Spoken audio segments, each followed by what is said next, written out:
Hello, thank you so much for joining us. This is Platform. I'm Ruth Aguilera. In today's digital world, where large volumes of data are being generated, stored, and processed online, privacy and data protection has become top priority for many countries, businesses, and individuals alike. The Nigeria Data Protection Commission is a supervisory and regulatory authority for data protection in the country. It oversees the implementation of the Nigeria Data Protection Act 2023. Now, the NDPA was enacted on June 2023 and has been in effect since then. The Act protects the rights of data subjects by ensuring that personal data is processed in a fair, lawful, and accountable manner. Dr. Olatunji, congratulations for your reappointment, so to say. It's not too late, right, to say that? Not too late. It's in order. Yeah. So when we look at the Data Protection Act 1 year later, you want to, following reports, we've noticed that there's been a lot of improvements talking about the data ecosystem for Nigeria. But you want to tell us how the Act, this is exactly 1 year ago in June, how it has helped to improve the data ecosystem for Nigeria. Thank you very much.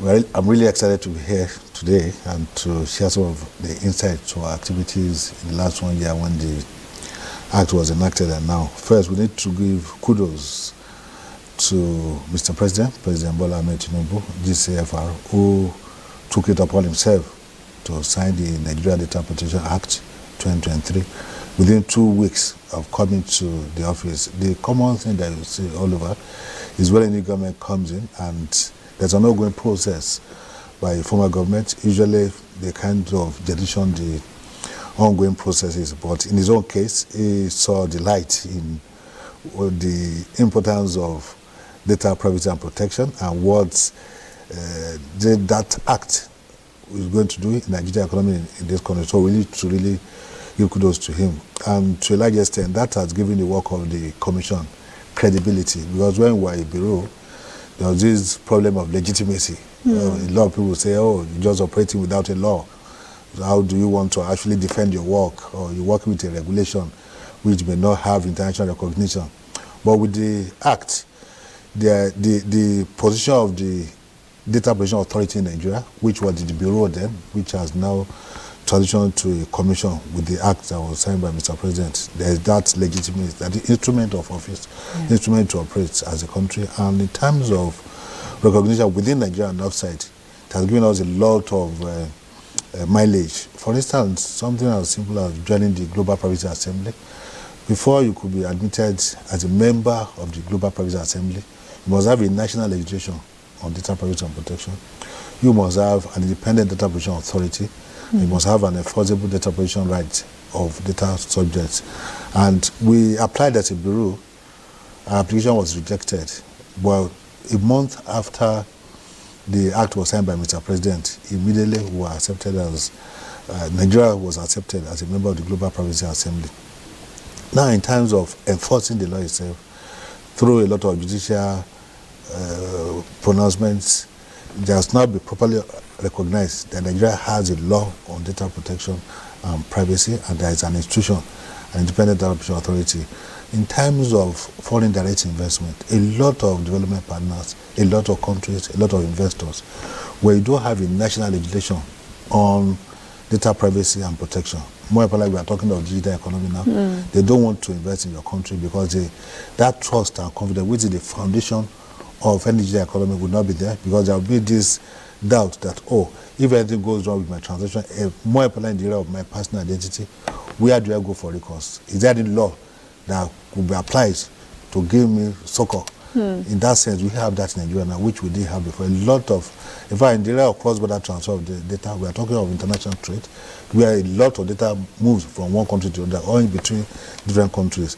Without the national legislation and DPA, a lot of countries will not give you that adequacy position that, yes, in terms of safeguarding the rights, the freedom and the privilege of citizens that transfer the data to your country.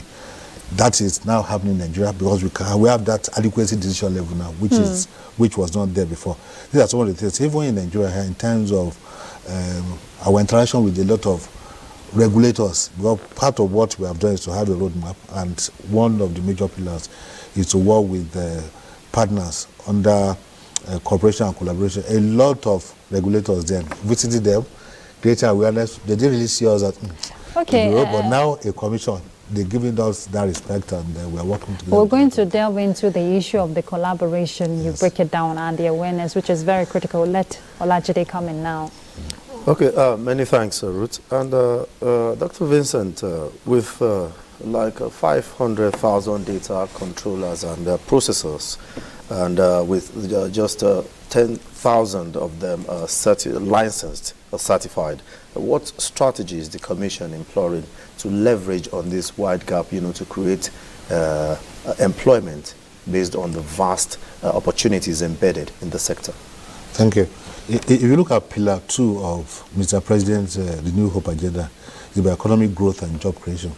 And during the campaign, there was this promise of providing or generating 2 million jobs from the digital economy sector.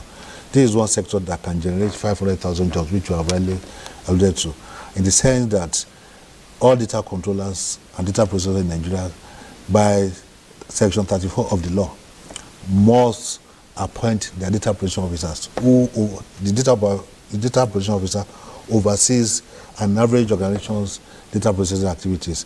Now, for you to be able to do that, you need to be trained, you need to be certified. And the 10,000 figure that you mentioned is about the available data protection officers in the country, certified data protection officers in the country. Now we have identified about 500,000 data controllers and processors, and we have only 10,000 that can work in these organizations. So there is a gap of 480,000. And that's why in our roadmap, Pillar 2 is awareness and human capital development, which is really high on our table. Now what we're trying to do is to develop a pool, train and certify a pool of about 500,000 data protection officers that can work in these different organizations. And we have commenced that process already. The first batch of 1,000 will commence the next 1 month. And we're also encouraging data processors and controllers to train people in this area. And there's also a program currently ongoing under the Federal Ministry of Communication, Innovation and Digital Economy, under the Minister, Dr. Bosun Tijani, is to train 10,000 public servants in responsible data management. That is already going on. We have registered about 5,000, which we are going to divide into 4 cohorts, and there are 3 levels to it: level 1, level 2, level 3, up to level of certification. These are all part of what we are doing to fill that gap. After you have completed that, your responsible data management course, is that easier for you to go for your training and certification in data profession to be able to service these organizations? And the good thing about it is the fact that you can work in Nigeria and in any part of the world. But in terms of principles, in terms of the objectives, in terms of the critical areas you need to really evaluate when you want to work as a data protection officer, it's almost the same thing.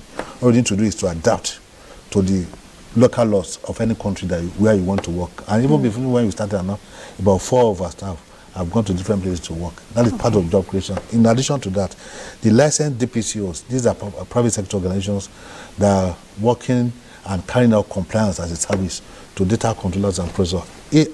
An average DPCO will employ between 5 and 10 staff to work in the organization, depending on the number of data controllers or data processors they are working with. And if you add that to we have registered about 191 DPCOs now, multiplied by 5 or 10. You know what that Okay, means because too. that's where I'm headed. I'm glad you mentioned the data controllers and the data processors, which the guidance notice was issued, for registration early this year. Yes. What would you say is the level of compliance? Because if the Act provide that Section 5D, for this registration to be compulsory, what would you say as regards the collection of data, which must be strictly in line with data protection? Because data is a very sensitive issue we're talking about here. Yes, it's a provision of the law that all data controllers and processors must ensure that they comply to. Because if you process data of Nigeria, if there's any itch, if you look at your records of data processing activities, it's called that you have not complied with the provisions by registering with us, by carrying out your compliance audits and submitting the report to us, is a major issue. But if that has happened and there's an accident, to the largest extent, that will reduce the severity of the penalty that such an organization may experience. So what we are trying to do is to create awareness. The level of registration is still poor, that's the truth. But what we are trying to do is to create let them see the reason why they need to register with us. For instance, when we started with the audit filing, we started with about 630. It increased to 1,270. It increased to 1,777. As a last year, we were doing 3,000. That was for audit filing. But what we have started now is to even have a database of all data controllers and processors in Nigeria. And we are talking of about 500,000 of them. So even at the level of 20% compliance, we have 100,000 in our database. But we are not doing up to 5,000 yet. That means there's still a lot of work for us to do. And that is why awareness is really top on the agenda. And that's why we're working with our regulators to encourage stakeholders within each sector to comply with the provision of the law. So that is awareness drive that is really important to us. I know Jide wants to come in. Go ahead. Okay, many thanks, Ruth. Talking about awareness, what strategies is the Commission employing, to get to the grassroots, in terms of those at the grassroots, maybe like through their local government or like liaison offices, because they are also part of your targets, and they also have data to protect, and they are even the most vulnerable if you're ignorant. Awareness costs a lot of money. It's really expensive. And what we are trying to leverage on is our partnership with a lot of regulators, with government organizations, with NGOs and smaller organizations. And we have visited National Regulatory Agency. We are trying to work with them because they are present in all local government areas in Nigeria. And if we work with them, or we use part of the offices to create awareness. In addition to that, we are working on an MOU with the Federal Ministry of Youth in Nigeria, and very soon the MOU will be signed. There's a program they have to train about 5,000 youth in Nigeria, and they will be posted to local government areas. They're going to have the office there. It's part of what we want to do to also create awareness. Also, as part of that MOU with the Federal Ministry of Youth, we are bringing in NYC, National Youth Service Corps, because they post corps members to the remotest part of the country. Yeah. We also want to train them to be able to create awareness. In addition to that, we are trying to even interpret the law to our local three major local languages, Hausa, Igbo, Yoruba. So you have the law in your local language, so people can easily read and understand. Because the most important thing is for data subject, that is you and I, and our people in the rural communities to understand their rights, that the right to be informed when anybody is collecting your data, the right for rectification where there's any error and you need to rectify, right to be forgotten, right of erasure, right of portability. All these are your rights as a data subject. Even right of access. Right of access. How many of them know? Even me, I didn't know until I studied the act. So we need to really create awareness in this for them to be able to know, oh, these are my rights, which I have the right to exercise when my data is being collected or processed by an organization. So, and awareness is not limited to the Commission alone, or should not be limited to the Commission. Media, we see you as our partners. NTA explained its part already. Yes, that's why you're absolutely. Here. That's why we keep engaging with the media and turning slightly opportunity to ensure that they disseminate information to our people all over the country. One other critical aspect you talked about, I was going to ask you to follow up earlier, is the non-compliance of these data processors and data controllers. They are the ones who collect data of these citizens. So if they're not complying, what does the Act, provides in terms of penalty? So what is the penalty? Why is nobody going down? Non-compliance with the provisions of the law on its own is a breach. Yes. However, if there are no major breaches or reports, you may be doing it and nothing will happen. But the day that something happens or there's a breach or there's a report or your data processing activity, that's the first thing we look at is, do you even have a record with us? Are you registered with us? Do you have your compliance audit filing with us as a commission regulating data processing in Nigeria? If you don't have, that is a major problem. But if these are there, at least 50% of the problem is solved. So maybe by an accident. So the fact that you didn't have it with us may lead to some of these breaches.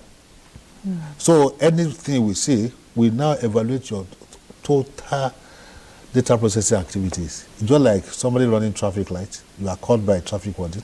The offense is that you have run traffic light. Now they start asking for your driver license, your vehicle particulars, your spare tires, your jack, your fire executions. So the more of these things that you don't have, the more offenses you have committed, and the higher your you're fine. So these are some of the things that we check properly, and we look at the severity of the breach, the number of people that the breach has affected, the impact on them, and your cooperation with the commission. If you're investigating you and you think you are too big, they will go all the way to impose the law. But good enough, most of the organizations that we have investigated, none of them has come to us with any form of arrogance that maybe they don't want to comply. They've all complied. But you didn't state what the Act provides as penalty. No, penalty, it ranges. There is the lowest minimum of 10 million naira, and it can range to up to 2% of the gross earning for the last year. For instance, if an organization made 100 billion last year and there's a breach this year, the law, we can impose a fine of 2%, that is 2 billion on you as an organization. And the good thing again is the fact that if you think, oh, I'm a government official, it's government that will pay the money, there are provisions in law now to even prosecute the CEO of any organization, unless you're able to demonstrate that yes, you have put in place all measures to prevent such breaches, and maybe through other means it happen. If you cannot prove beyond reasonable doubt, as they say in law, that you did not, there was no negligence on your part, that's why you can be exonerated. But upon the fine, we can go ahead and prosecute the CEO of the organization. So there is no escape. And that's how severe it is. And that is why we need to continue to appeal to people. Please, CEO of organizations, because if there's any breach, the CEO is held responsible. And that is why in the law, ideally your data protection officer, which we have mentioned before, should report to you directly on the board. So that you have an idea of what is going on in terms of data protection activities. So there is no escape for any CEO or any top government official that's in charge of any organization, ministry, department, or agencies of government. Okay. There are provisions for prescription in the law, apart from the fine, about the monetary fine. Even the area of reputational damage to the organization, apart from which is not even the law. There are some banks that, when we started the investigations, by mentioning that we're already investigating them, a lot of people started withdrawing their shares. And that's why I was okay, at this point, don't let us impose fine. We impose remediation fee, we take you through compliance, because our mindset is to have a culture of compliance in Nigeria, not necessarily looking for people that we're going to hammer. Enforcement, but sometimes you need that. Yeah, we have to do that. When it's obvious that we have to do it. Jide. And that's the next level we're even moving to now. Okay. All right, talking about penalties, I would rather prefer a preventive measure rather than punitive. You know, there are multiple streams of data collection. Nowadays, you know, you want to write an exam, they collect your data. You want to travel, they collect your data. You know, banks collect your data. So is there like a synergy with like NIMC to see that, you know, after all these data are being collected from the data subject, it is actually being protected, and it's, you know, there wouldn't be any form of loopholes? I think in terms of protection, that is why number one pillar on our strategic roadmap is governance. That is, as an organization, what kind of governance structure do you have? That is your privacy policy, those in charge of your data processing activities, how do you collect data, how do you share data, how do you save it, who do you share data with, what kind of relationship is between you and your data processor. These are things that are under your governance structure. Now, coming to multiple data sets in the country, government is only working on that. It's saying that there is now a national data administration committee looking at how to administer data of different organizations, so that you don't keep going through the same cycle when you want to obtain a service from any government organizations or whatever. For instance, NIN was meant to be a stopgap. I mean, BVN was meant to be a stopgap to NIN, because NIN ideally should be your national ID, just like the social security number in the US or national health insurance number in the UK. And this is our own foundational ID. When you are talking of any digital economy, the next thing you're asking about is the digital ID. And your digital ID is your foundational ID in Nigeria. You know that an average Nigeria of transactional age now has an ID, a digital ID, which is the name. You want to apply for your driver license, you want to apply for your international passport, right, WAEC, NYC, bank, and all these things. And that is why the synergy that you're talking about. In primary school now have their name. Even hospitals. Now the harmonization you're talking about, or the linkage you're talking about, is already happening between NIMC and immigrations. Now, if you want to obtain your international passport, you only give limited amount of information to immigration. The remaining information they pull from NIMSI's database through API, which is already connecting them. And that is the level that we are getting to in Nigeria, that all data collecting entities be able to link up with NIMSI through the NIN that is available with NIMSI, because that is your foundation ID. They'll be able to pull the one that is usable, that is needed by them, and make use of it. And that is why what NIMSI is doing, we need to, all of us need to support it and make it work. But that is what is really identifying us anywhere we get to in the world. You know, Jide asked about the synergy. What is the synergy? That's the synergy now. For them to be able to work together, you need any information from any citizen, you have the need to be able to contact NIMSI and get the information.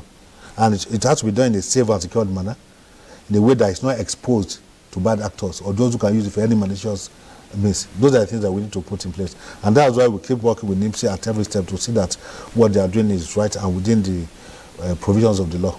Dr. Olatunji, the only challenge from what you've been saying, I've heard you talked about, is the non-compliance. But let's look at data privacy breaches. That's a challenge the Commission, I'm sure, is being faced with. When there are breaches of data privacy, I wouldn't want my data to be breached, you know, and we just push out this data at every given time because there must be registration to one thing or the other. So what happens?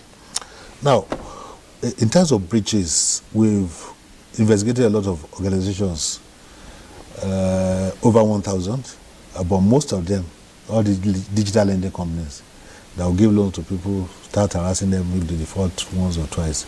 And some major banks, insurance companies, gaming companies, consulting firms, even schools, universities that were investigated. For those that we have completed, what we did was to issue remediation fee, not the fine per se, because we looked at the severity of such breaches and the impact on data subjects. So even from remediation fee alone, we've laid over 400 million naira for government, and we now take them through compliance. We put them, we'll give them the framework we need to follow, working with their DPCOs and their DPOs and their data processing staff, train them, let them understand what it takes to say you have a robust data processing activity in your organization, the records of data processing activities, training of your staff, awareness within the organization, those who collect data, those who process, those who share data, those in charge of your database, proper training for them. Even when you go online to do business with them, the outlook, the look and feel of the website, the privacy policy they are putting there, cookie policy, information security policy, all these things must be clearly stated in a fair, in a straight and transparent manner that an average data subject will be able to read and understand. Because most of these breaches is due to lack of transparency in the data processing activities. That is, telling them openly and making them understand how you want to collect the data, what you want to use the data for, who you want to share the data with, how you want to secure the data, that no bad actor has any access to such information, and not using it for any other purpose, apart from the purpose for which you have collected such information for. These are things around the breaches that we have investigated, not in terms of huge financial loss to individuals. Although there are some maybe in terms of, in the process of registering for NIN, a fellow was captured as a male, as a female. And with that, he couldn't have access to a lot of services in terms of banking, even his international passport, driver license. That was on for like 9 months until it came to us. Eventually, we solved it, and we told the bank to compensate the data subject. And the thing was rectified by NIMSI within a very short time. So these are some of the things that we'll be seeing here and there. So individuals can come to the commission when they have Yes, it's part of your right, which we have added. This right is not part globally, it's not part of what they normally add. But in our act, right of data subject to report to the commission. Data breach. If there's a breach or misuse of your data, anything that you think is not right about your data, it's your right to report to Nigeria Data Protection Commission. I will take it up immediately. All right, let me say one of the measures being put in place by the Ministry of Innovation and Digital Technology is that there was a strategic roadmap on AI. And this is meant to address the issue of, cloning and, like identity theft. Yeah. Now, I want to pose this question. How far has this strategic roadmap gone, and how is it going to help in, ensuring that certain artificial intelligent apps are not just, up for sales anywhere, and to protect people's data and identity? AI is one of the emerging technologies taking over the digital economy across the globe and the way we do things and operate. Okay, Dr. Olatunji, can you just hold that thought for me? Thank you for staying tuned. The conversation is on Nigeria's Data Protection Act. We're looking at the review 1 year after. Dr. Olajide asked a question on leveraging AI, to advance certain areas. Yes, I was saying that AI is one of emerging technologies that a lot of data privacy laws, those who are enacted before us, they really take cognizance of them, that things will be like this now, because those who enacted their law 10, 15 years ago, there was something like emerging technologies. But the approach that and Africa as of today, about 7 countries have developed their AI strategies. But in terms of legislation, there is none to drive it. And that is why we are lucky, and our law in Nigeria has been referred to as the most progressive globally, because we're already taking precautions to take care of emerging technologies because of the fact that it's new. Now, the approach by Nigeria under the leadership of the Minister of Communications and Innovation and Technology, Dr. Bosun Tijani, is co-creation. Bringing people from all areas, experts in AI strategy all over the world. And they were here for 1 week in Nigeria. So there are a lot of input from a lot of people to look at our peculiarity in Nigeria, our cultural level of the deployment of technologies, and the knowledge of AI in the country. So now we have a strategy on AI. The next phase will now be implementation. But where you look at the issue of privacy is the fact that most of these emerging technologies, including AI, blockchain, and so on, they are immutable. They are mostly when you put your personal information or personal data, to change them, to rectify them, to release them is usually difficult. And that is why we now talk about data privacy by design and by default. And the law empowers us in Nigeria to legislate in the area of emerging technologies. In some countries, before they can actually legislate in any area, they have to go back to parliament. But our own law empowers us to legislate. We subject it through our rulemaking process, and it stands. And that's part of what we are promoting now, is privacy by design and by default. So right from the moment, the ideation stage, they are contemplating your solution. We're already thinking of compliance with data privacy law. Even last year, early this year, when we did the privacy week, and there was this hackathon that we organized, one of the solutions that came out was on data privacy by design and default. One of the schools that participated, and they're already undergoing mentoring now, which can be used in Nigeria and other part of the world. So we have the power to legislate this year to ensure that we do the right thing in Nigeria. And the methodology adopted by the minister in terms of cooperation to a large extent has really assisted us in the country. The next phase is not to just start the implementation. I think the strategy itself is ready. Interesting. And what I find fascinating about the Act is that when it was, signed into law last year, it was meant to codify and introduce a form of structure, which we're already seeing that is in place. But you talked about data management and the trainings ongoing and all of that to improve capacity.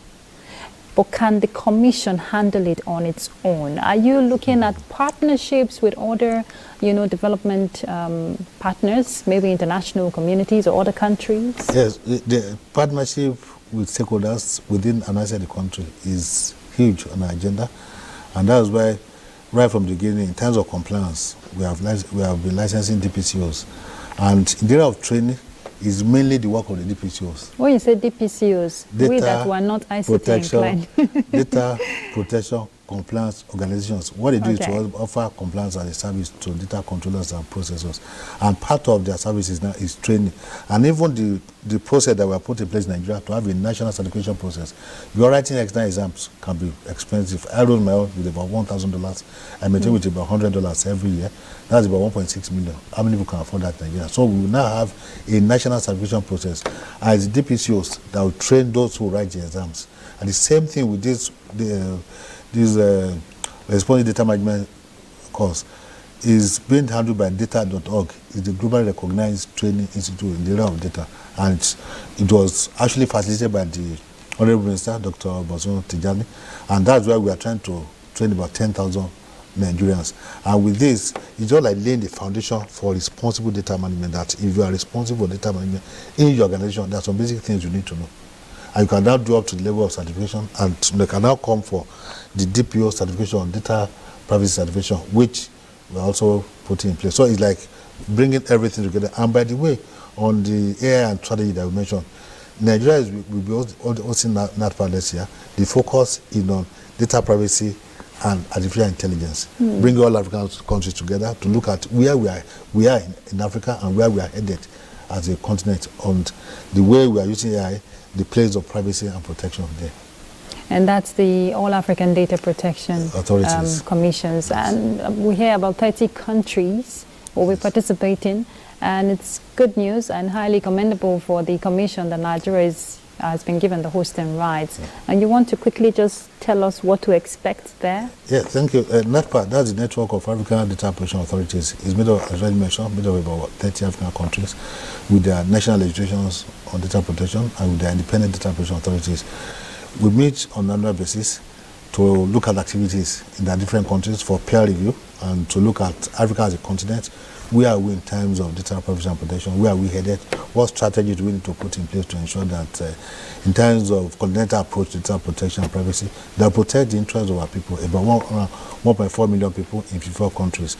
This is the whole essence. And for us to be relevant and speak with one voice in the global privacy ecosystem. For instance, the strength of GDPR in the EU, because 27 countries came together to support that law and make that law.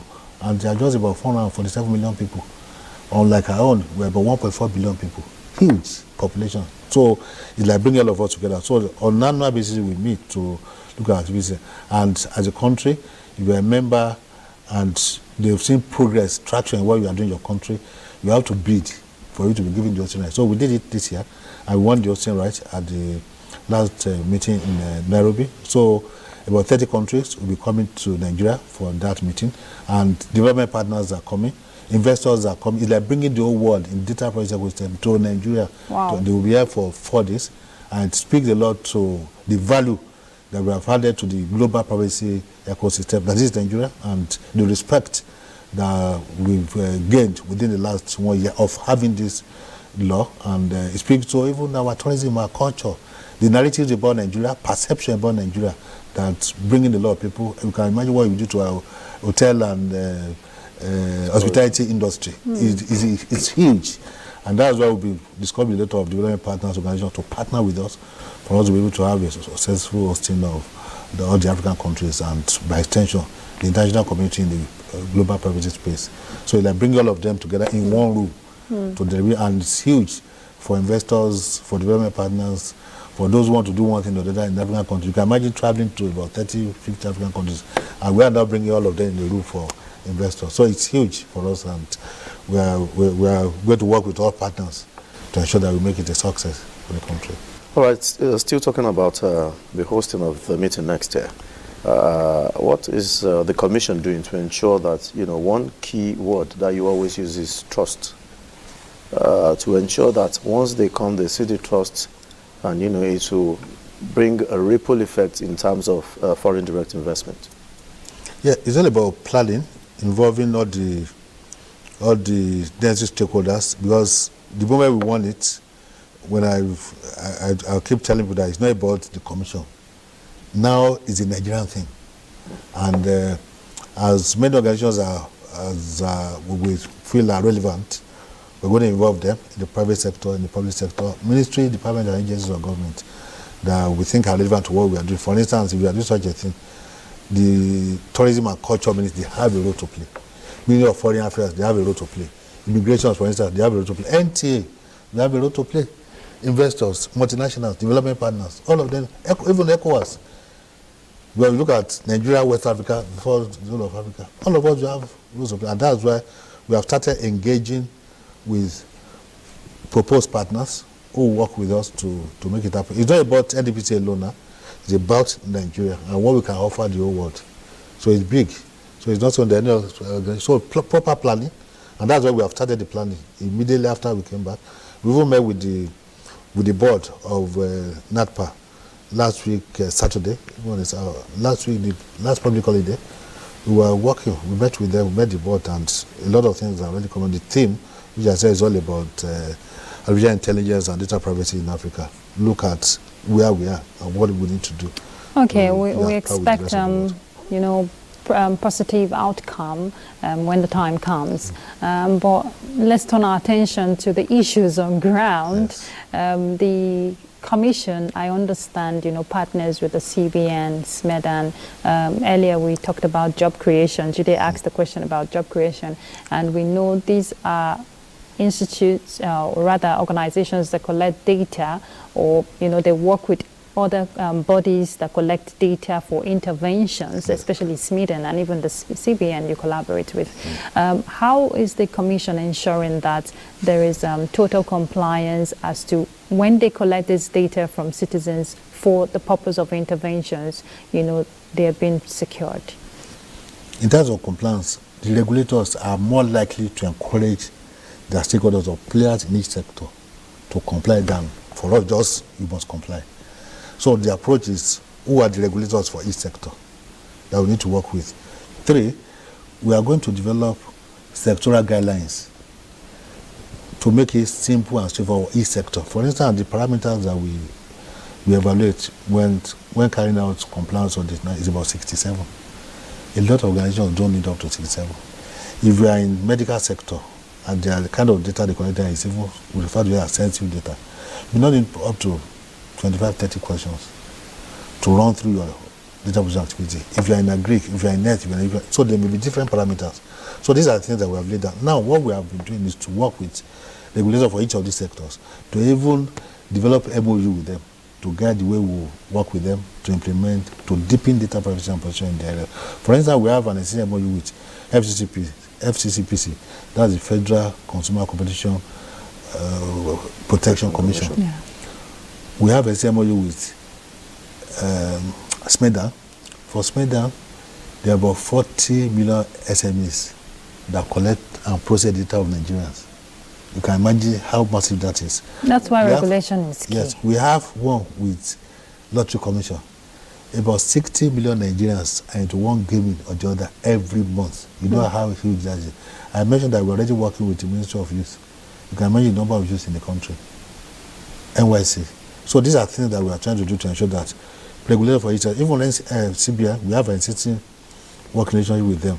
And that was that even last year, during our privacy, what we review our data compliance level last year, CBI won the most compliant public sector organization, Central Bank of Nigeria. Because the level of compliance, which is high on the agenda. For instance, if you just go to the financial sector, you must comply.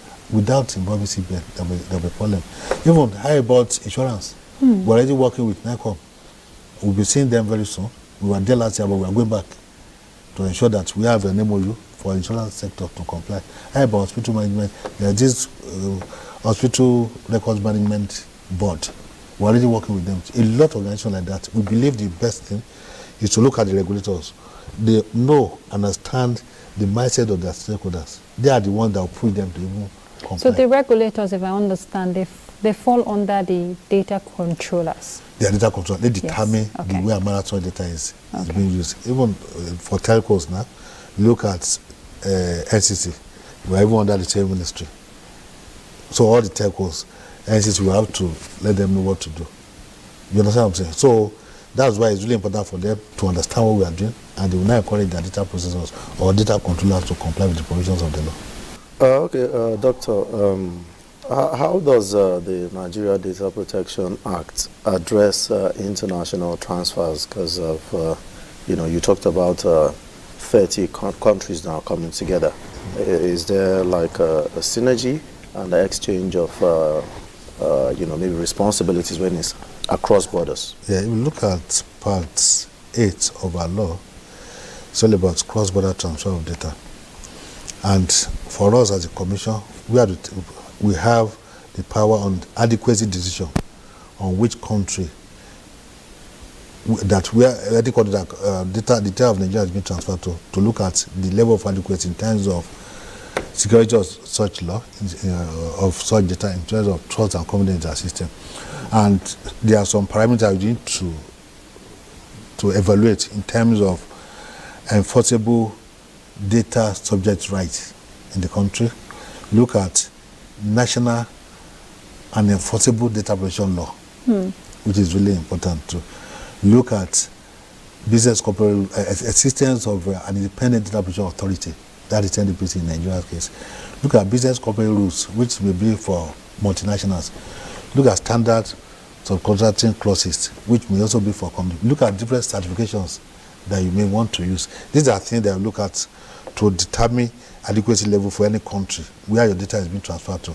And for business corporate rules for organizations, for private sector organizations, before that is done, you need to bring it to the commission to review that, yes, where you are transferring the data of these Nigerians to, that we can take adequate decision to say, okay, they have adequacy in terms of securing such data, and that we have trust, we have confidence. We need to give you a pass mark on that before you can even transfer such data. And for countries within NATPA, yes, there's a working relationship. And even at the level of African Union now, we are trying to see what we can do together to have a kind of a synergy in our laws. Yes, we can have your local laws, but not that you come to Nigeria, obey one law, you go to Ghana, obey another one, you go to South Africa, obey another. We are trying to have a synergy now where all of us could work together. Even at the level of the Global Private Assembly, which is made up of 30 countries. These are some of the things that we're trying to look at. How do we even enforce the law in this country? For instance, the territorial scope in our law under Section 2 is that if you're a data controller or a data processor, you are domiciled in Nigeria, you are within scope. If you're a data controller or data processor, you are not domiciled in Nigeria, but you process the data of Nigeria, you are within scope. The question is, how do you want to enforce this law in your foreign land? Okay, Dr. Olatunji, part of what we've done. We have to wrap up this conversation, but I want to hear the vision from you. I know you're putting in a lot, to ensure that the rights of data protection for citizens are well secured. What is the vision? What do you envisage? Yeah, the vision is what you have said, to have a system where every data subject will have trust and confidence in the digital economy. That yes, my data with controller A, processor B is safe and secured. And have a country with a culture of compliance. As a data controller, a data processor, we don't need to run after you before you know you should comply with the provisions of the law. It will be part of your daily activity, as if you are eating or you are breathing air. It will be part of you. Oh, we need to protect the data under our custody. That is the vision, and that's where we want to take Nigeria to very soon, by the grace of God, and with all of us working together as our partners. And we must commend the commission. We hear 10 billion naira has been, gotten from this whole ecosystem, data ecosystem. Yes. That is huge. Yes. Well done. Thank you. All right, and that's where we end this conversation. Thank you so much, Dr. Vincent Olatunji. He's the National Commissioner and CEO of the Nigeria Data Protection Commission. Thank you so much for coming on platform. Keep up the good work. We'll monitor the data. Okay. And thank you for having me. You're welcome. Olajide Bello, our ICT correspondent here in NTA. Thank you so much, Olajide, for contributing your own data to the program. Many thanks, Ruth. It's always a pleasure. All right. Okay, and there you have it, Nigeria Data Protection Act, 1 year after. It is your right to access. It is your right to be forgotten. I just want to add this one. It is your right to ask questions what your data is being used for, and that's platform. I'm Ruth Aguwele. Bye.